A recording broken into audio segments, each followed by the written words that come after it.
What is up, Positive Impact Club? Hey, on Wednesday, I texted a good friend of mine these words. I said, breakthroughs never occur when people simply keep doing what they've always done. Improvement and higher levels of success are only found outside of your comfort zone. And after sending that text, I realized just how powerful that understanding is, and I wanted to share it with all members of the Positive Impact Club. So I sent it to Mia, who is in charge of delivering our Morning Huddle content to you each morning.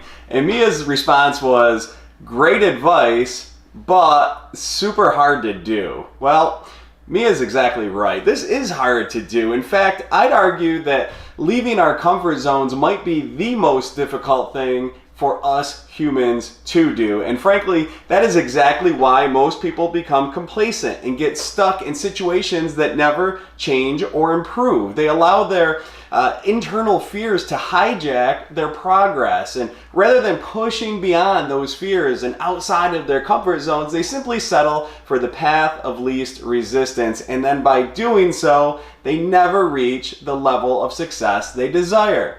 So what's the answer? All right, the answer is a two-step process. And the first step is understanding how your brain works. You have to understand that our brains are designed and placed in our human skulls during primitive times, and the construction of them really hasn't changed through the years. But what has changed is the world they operate in now is much different today than it was 1,000 years ago. So recognize that stored inside of your skull is outdated equipment. Our primitive brains were designed to keep us safe and keep us running efficiently. You see, thousands of years ago, cave people did essentially two things. They ate and they slept. Our brains are designed to keep us alive. So way back in the day, people hunted for food and they slept. There were no TVs, radios, internet, news, jobs, bills to pay, or anything else that modern day humans stress about, except those creatures that needed to eat as well and wanted to kill humans. So eat, sleep, and run from danger of pending death. Those were the main functions of our brains. Well, in today's modern world, we have 1,000 times more stress than cave people did. Our primitive brains, they cannot truly understand this stress. So what the brain does is it interprets these modern day stresses with fear. And when your brain sends fear signals, your body responds with increased heart rate, shortness of breath, changes in body temperature, shaking hands, and gives you a cue to run, right? Get out of that situation.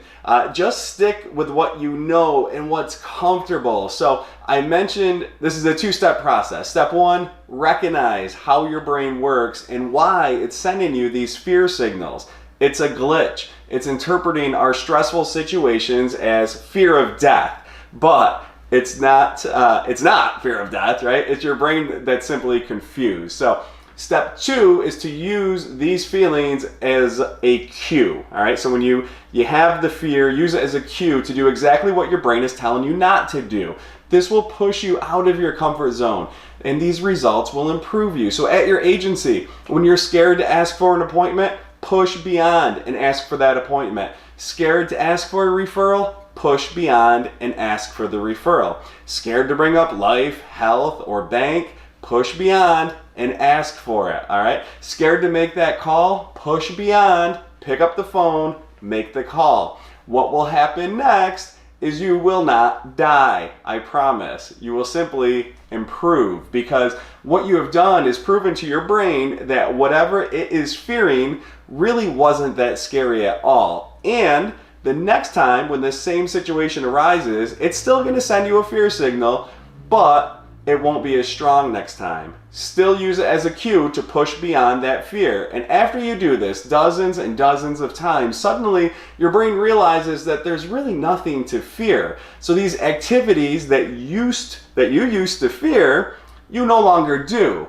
And voila, you have improved, because what you used to fear and run from, that inactivity that once kept you complacent and stuck, is now something you're good at, all right? So Mia and the rest of the Positive Impact Club, I truly hope this helped you today. Now, Go out there and do more of the things that make you the most uncomfortable.